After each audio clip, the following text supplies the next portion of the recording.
மாண்புமிகு முதலமைச்சர் அவர்கள்.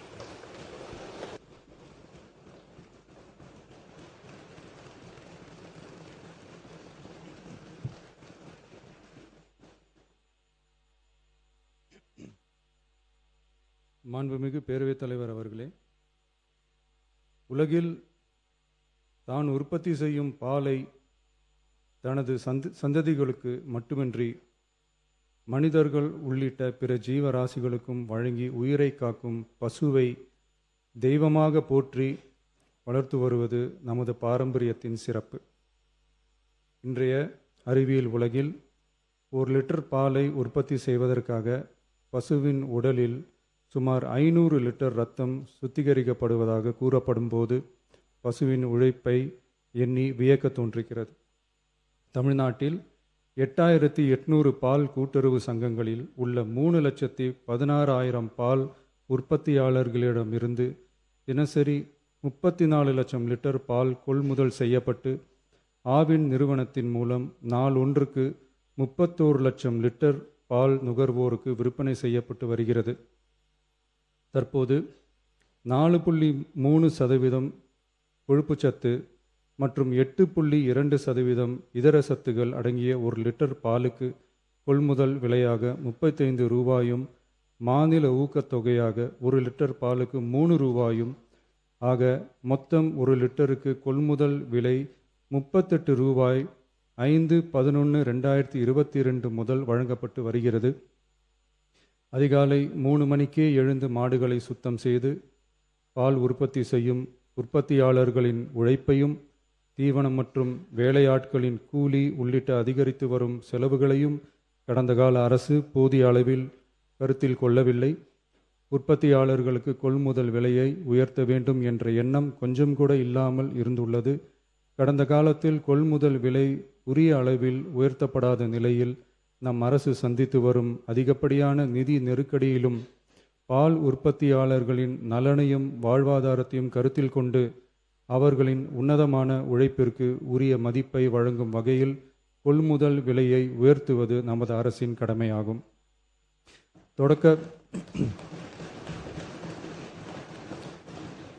தொடக்க பால் உற்பத்தியாளர்கள் கூட்டுறவு சங்கங்களில் பால் வழங்கும் 3,16,000க்கு மேலான பால் உற்பத்தியாளர்கள் பயனடையும் வகையில் பால் கொள்முதல் விலையை லிட்டர் ஒன்றுக்கு கூட்டுறவு சங்கம் மூலமாக 1 ரூபாய் உயர்த்தவும், மேலும் அரசு ஊக்கத்தொகை 3 ரூபாயிலிருந்து 5 ரூபாயாக உயர்த்தவும் ஆக மொத்தம்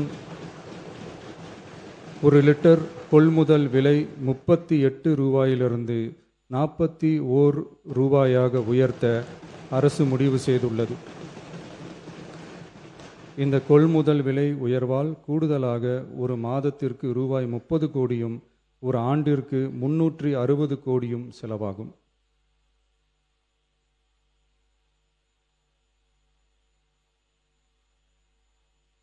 மாண்புமிகு பேரவைத் தலைவர் அவர்களே, ஒரு உயிரின் மதிப்பை அவரது வருமானம் தீர்மானிக்கக்கூடாது.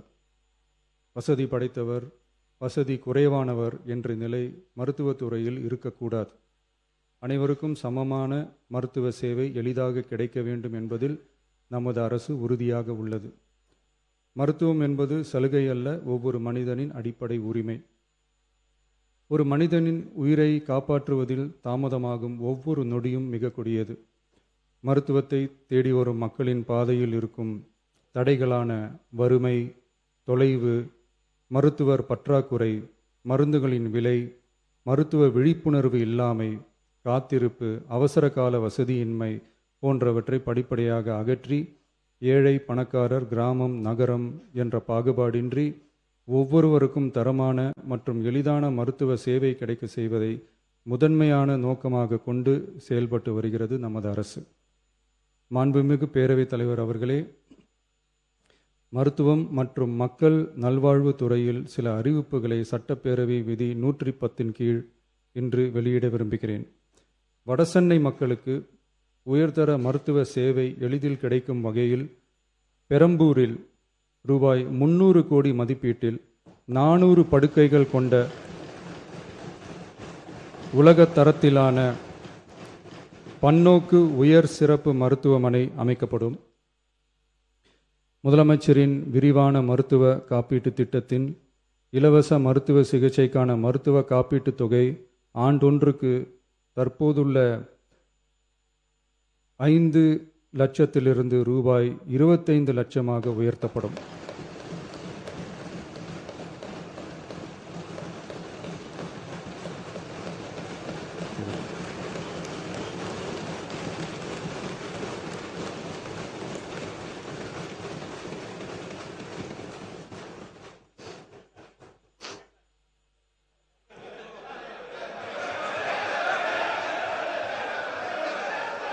நீங்க படிங்க. உட்காருங்க. மாநில உறுப்பினர் ஆசிரியர் உட்காருங்க. பேரவை முன்னவர் உட்காருங்க. அப்புறம் எடுக்கலாம். உட்காருங்க.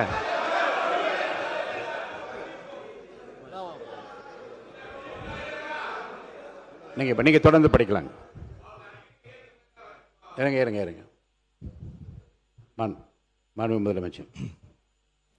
திருநங்கையர்களுக்கான மருத்துவ மற்றும் அறுவை சிகிச்சை சேவைகள் கூடுதலாக சென்னை, ஸ்டான்லி, திருநெல்வேலி, தூத்துக்குடி, செங்கல்பட்டு, திருவாரூர், தருமபுரி மற்றும் கன்னியாகுமரி ஆகிய 7 அரசு மருத்துவக் கல்லூரி மருத்துவமனைகளில் முதலமைச்சரின் விரிவான மருத்துவ காப்பீட்டு திட்டத்தின் கீழ் வழங்கப்படும்.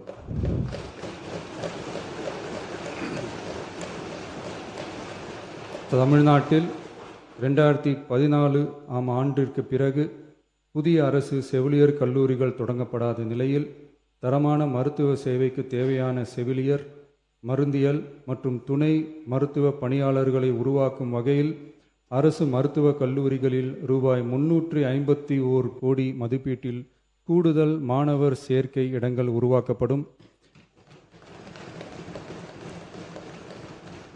7 புதிய அரசு செவிலியர் கல்லூரிகள் தொடங்கப்பட்டு 660 பிஎஸ்சி செவிலியர் மாணாக்கர் இடங்கள் உருவாக்கப்பட்டு ஏற்கனவே உள்ள செவிலியர் கல்லூரிகள் மற்றும் செவிலியர் பள்ளிகளில் கூடுதலாக 1925 கூடுதல் மாணாக்கர் இடங்கள், எண்முறை மருத்துவம் உள்ளிட்ட 12 துணை மருத்துவ படிப்புகளில் 2778 மாணாக்கர் இடங்கள்,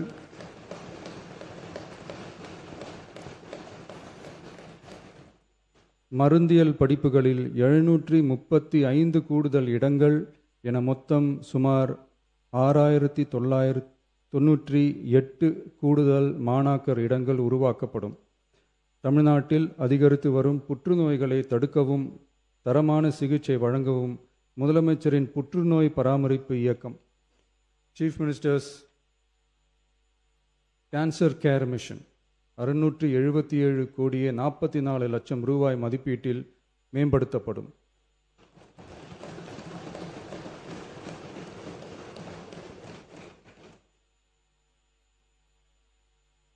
சென்னை ராஜீவ்காந்தி அரசு பொது மருத்துவமனையில் 471 கோடியே 80 லட்சம் ரூபாய் மதிப்பீட்டில் G+14 தளங்களுடன் ஒருங்கிணைந்த புற்றுநோய் சிகிச்சை பிரிவு அமைக்கப்படும். மேலும் 5 மண்டல புற்றுநோய் மையங்கள் regional cancer care centres Thanjavur, Coimbatore, Madurai, Tirunelveli மற்றும் விழுப்புரம் ஆகிய மருத்துவக் கல்லூரி மருத்துவமனைகளில் நிறுவப்படும். முதற்கட்டமாக மதுரை ராஜாஜி மருத்துவமனையில் ரூபாய் 84 கோடியில் G+8 தளங்களுடன் மண்டல புற்றுநோய் மையம் தொடங்கப்படும். ரோபாட்டிக் அறுவை சிகிச்சை லீனியர் ஆக்சிலரேட்டர் லீனாக், கதிர்வீச்சு, நவீன கருவிகள், இலக்கு மற்றும் நோய் எதிர்ப்பு சிகிச்சைகளுக்காக அரசு மருத்துவக் கல்லூரி மருத்துவமனைகளுக்கு 106 கோடியே 17 லட்சம் ரூபாய் வழங்கப்படும். மருத்துவர்களுக்கு பயிற்சியும் நோயாளிகளுக்கு ஊட்டச்சத்து ஆதரவும் 2 கோடியே 77 லட்சம் ரூபாய் அளிக்கப்படும். மேலும் தருமபுரி, விழுப்புரம், திருவண்ணாமலை, பெரம்பலூர் மற்றும் அரியலூர் ஆகிய மாவட்டங்களில் 1.22 லட்சம் பெண்களுக்கு 8 கோடியே 70 லட்சம் ரூபாய் மதிப்பீட்டில் HPV DNA பரிசோதனை மேற்கொள்ளப்படும். மொத்தம் 673 கோடியே 44 லட்சம் ரூபாய் மதிப்பீட்டில் புற்றுநோய் தாக்கத்திலிருந்து மக்களை காக்கும் வகையில் பல்வேறு பணிகள் மேற்கொள்ளப்படும்.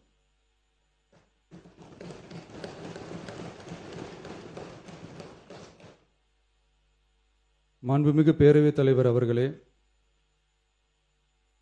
கடந்த 12/8/2026 அன்று காட்டுமன்னார்கோவில் சட்டமன்ற தொகுதி உறுப்பினர் திரு ஜோதிமணி அவர்கள் பேசும்போது பல எம்எல்ஏக்களிடம் சொந்தமாக வாகனம் இல்லை என்றும் தொகுதி பணிகளை ஆய்வு செய்யவும் பார்வையிடவும் கடினமாக உள்ளதாகவும் லஞ்சமில்லாத நேர்மையான ஆட்சி அமைய உறுப்பினர்களின் அடிப்படை தேவைகளை அரசு பூர்த்தி செய்ய வேண்டும் என்றும் கோரிக்கை வைத்தார். எந்த ஒரு பொருளாதார பலம் இல்லாமல் சட்டமன்ற உறுப்பினர்களாக பணியாற்றி கொண்டிருப்பவர்கள் தங்களின் தொகுதி பணிகளை செய்ய சொந்த வாகனங்களோ அல்லது உதவியாளர்களையோ வைத்துக்கொள்ள முடிவதில்லை என்றும் தெரிவித்தார். மேலும் இது தொடர்பாக கோரிக்கைகளும் வரப்பெற்றது. மக்களாட்சியின் மிக முக்கிய தூண்களில் ஒன்றாக விளங்குபவர்கள் மாண்புமிகு சட்டமன்ற உறுப்பினர்கள். தமிழ்நாடு சட்டமன்ற வரலாற்றில் எளிய பின்னணியில் இருந்து பணபலமோ அரசியல் பின்னணியோ இன்றி மக்களின் பேராதரவோடு முதன்முறையாக சட்டமன்றத்திற்கு தேர்வு செய்யப்பட்டுள்ள முதல் தலைமுறை சட்டமன்ற உறுப்பினர்களின் எண்ணிக்கை குறிப்பிடத்தக்க அளவில் உயர்ந்துள்ளது. 29/3/2026 அன்று நடைபெற்ற தமிழக வெற்றிக் கழக வேட்பாளர் அறிமுக கூட்டத்தில் நேர்மையாகவும் வெளிப்படைத்தன்மையுடனும் மக்கள் பணி செய்து ஊழலற்ற லஞ்ச லாவண்யமற்ற நிர்வாகத்தை மேற்கொள்வது என அனைத்து வேட்பாளர்களும் எடுத்துக்கொண்ட உறுதிமொழிக்கு ஏற்ப அதே பாதையில் தேர்ந்தெடுக்கப்பட்ட சட்டமன்ற உறுப்பினர்களும் செயல்பட்டு வருகின்றனர். மக்களுக்கான நிர்வாகம் நேர்மையின் பாதையில் என்ற அடிப்படையில் லஞ்ச லாவண்யமற்ற நேர்மையான மற்றும் வெளிப்படையான நிர்வாகத்தை அடித்தட்டு மக்கள் வரை கொண்டு சேர்க்கும் நோக்கில் தமிழக வெற்றி கழக அரசு செயல்பட்டு வருகிறது. தங்களது தொகுதி மக்களின் குறைகளை கேட்டறியவும் அரசு திட்டங்கள் மக்களை சென்றடைவதை கண்காணிக்கவும் தங்களின் தொகுதி முழுவதும் தொடர் பயணங்களை சட்டமன்ற உறுப்பினர்கள் மேற்கொள்ள வேண்டியுள்ளது. பொருளாதார பலம் இல்லாமல் சட்டமன்ற உறுப்பினர்களாக பணியாற்றும் மற்றும் முதலாக சட்டமன்ற உறுப்பினர்களாக தேர்வு செய்யப்பட்ட உறுப்பினர்கள் தங்களது மக்கள் பணியை தோய்வின்றி தொடர்வதற்கும் அவர்கள் தங்களின் தொகுதி பணிகளை திறம்பட மேற்கொள்வதற்கு வசதியாக அனைத்து சட்டமன்ற உறுப்பினர்களுக்கும் அரசு சார்பில் வாகனம் வழங்கப்படும் என்பதை மகிழ்ச்சியோடு தெரிவித்துக் கொள்கிறேன்.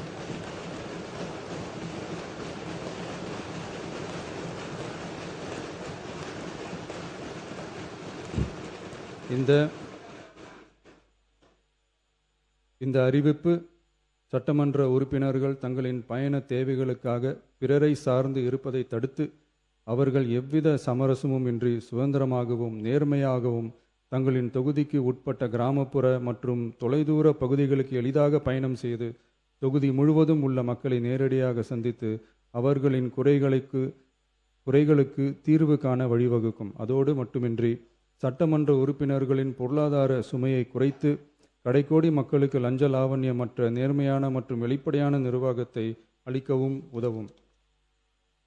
மேலும் சட்டமன்ற உறுப்பினர்கள் தங்களது தொகுதி சார்ந்த பல்வேறு பணிகளை மேற்கொள்ள ஏதுவாக சட்டமன்ற உறுப்பினர்கள் ஒரு உதவியாளரை நியமித்துக் கொள்வது அவசியம் என கருதப்படுகிறது.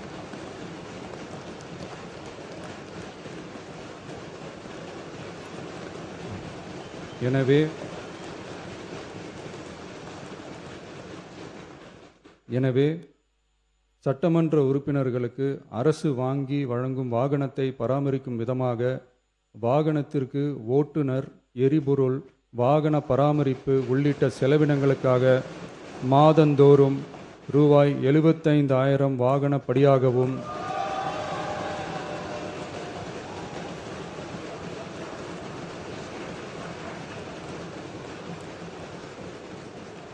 அலுவலக பணிகளில் உதவி செய்ய ஓர் உதவியாளரை நியமித்துக் கொள்ள மாதந்தோறும் ரூபாய் 25,000 உதவியாளர் படியாகவும்